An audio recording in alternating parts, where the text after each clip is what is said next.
Um tempo eu questionava muito com Deus em oração, por que o homem, mesmo conhecendo Deus, mesmo andando nos caminhos do Senhor, por que o homem ainda pecava?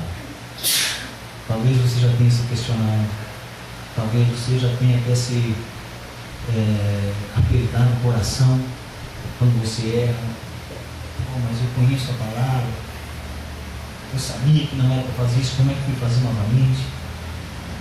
Eu questionava com Deus isso, e Deus me mostrava que nós ainda erramos, para que nós venhamos entender que nós precisamos de um Redentor. Nós ainda somos falhos, filho, porque nós precisamos de alguém que nos levante. Outro dia eu vi uma mensagem tão bonita. E naquela mensagem dizia assim, sobre um versículo da Bíblia que diz assim: exaltamos Cristo. O que significa exaltar? Significa levantar. E aí naquela mensagem dizia o seguinte: como é que nós vamos poder levantar a Cristo se Ele já está no local mais alto? A única maneira que tem de exaltarmos Cristo, de Jesus ficar mais alto, é nós nos abaixarmos, é nós ficarmos mais baixos, mais abaixo, nos humilharmos. É a única maneira que tem de nós exaltarmos Cristo. Somos falhos, erramos. Não estou aqui fazendo apologia ao pecado, não estou aqui dizendo continua errando, está tudo normal, não é isso. Existem pecados, existem falhas que são falhas de caráter. Essas falhas não são admissíveis nas nossas vidas. Na vida de um cristão não pode ser admissível uma falha de caráter. Eu mentir para você, isso é falha de caráter. Eu dar um cheque sem fundo é falha de caráter. Eu fazer essas coisas de caráter são inadmissíveis na vida de um cristão. Mas ainda assim erramos, o Senhor Jesus erramos no pensar. Semana passada o Senhor falava aqui na igreja conosco, né? De ouvirmos com um coração mau, com um coração descrente, com um coração que não acredita. Então o Senhor sabe das nossas falhas. E não é pelas nossas falhas que Ele nos repreende. As nossas falhas são cobertas com o sangue dele. Quando nós nos arrependemos, quando nós dizemos: Jesus, socorre-me, Jesus. A repreensão do Senhor, ela vem sobre a nossa vida quando nós duvidamos quem Ele é. Só isso. Só isso. Não podemos duvidar de quem Ele é. Porque quando duvidamos quem Ele é, nós conseguimos, através da dúvida, cancelar as bênçãos do que aconteceria na nossa vida. Quando duvidamos quem é Deus, nós não conseguimos nos aproximar dele. A Bíblia diz que aqueles que se aproximam de Deus precisam crer nele. Lá em Hebreus, no capítulo 11. Hoje eu lia um livro também, um livro escrito por uma pessoa, um autor que não é cristão, mas um livro de um psicólogo que se dedicou a estudar pelas atitudes de Jesus nos evangelhos. Essa parte que eu estou lendo o livro, ele se dedica a ver se Jesus realmente existiu, ou se Jesus era fruto da imaginação das pessoas daquela época. Ele traz ali, ele se coloca no início dizendo que ele era um ateu, e ele acabou, pelo conhecimento de Jesus, admirando Jesus, amando a Jesus. E ele diz uma coisa que eu achei tremenda. Ele falando sobre a ciência e a fé.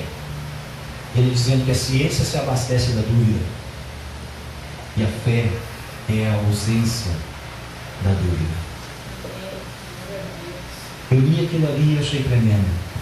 A ciência, ela necessita da dúvida para sobreviver. A fé é a ausência de toda e qualquer dúvida. A fé em Deus, Marcos capítulo 11, versículo 23, versículo 22 diz assim: tende fé em Deus. Versículo 23 diz assim: se disserdes a este monte, ergue-te e lança-te no mar, e não duvidar no seu coração, assim se fará com ele. Tende fé em Deus. Precisamos crer em Deus.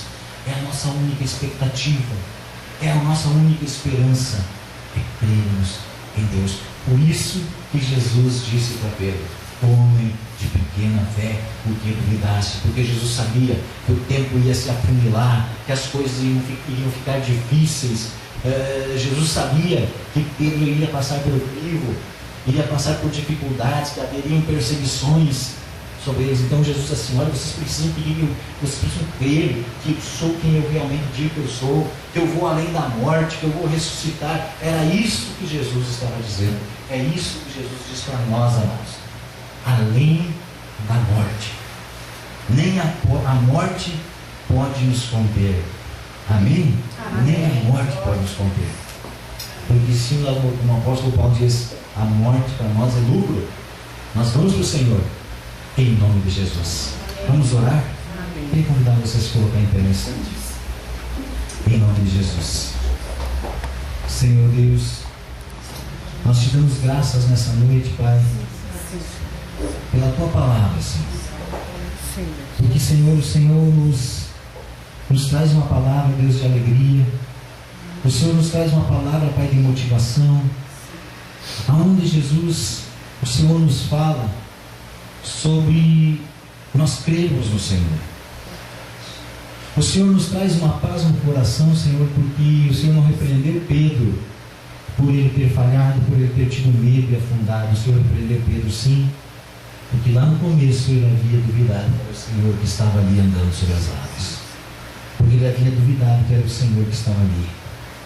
Nós não somos maiores do que Pedro, mas, Senhor, queremos te pedir que, ao olhar para essa experiência bíblica, ao olhar para esse entendimento, para essa visão que o Senhor nos traz nessa noite, essa revelação da tua palavra, nós não venhamos a duvidar em nenhum instante, Senhor, de que o Senhor quer fazer a tua obra em nossa vida, de que o Senhor quer operar em nós o teu milagre, de que o Senhor quer fazer da nossa vida, Senhor, aquilo que já está escrito no teu livro, os propósitos do Senhor para nós.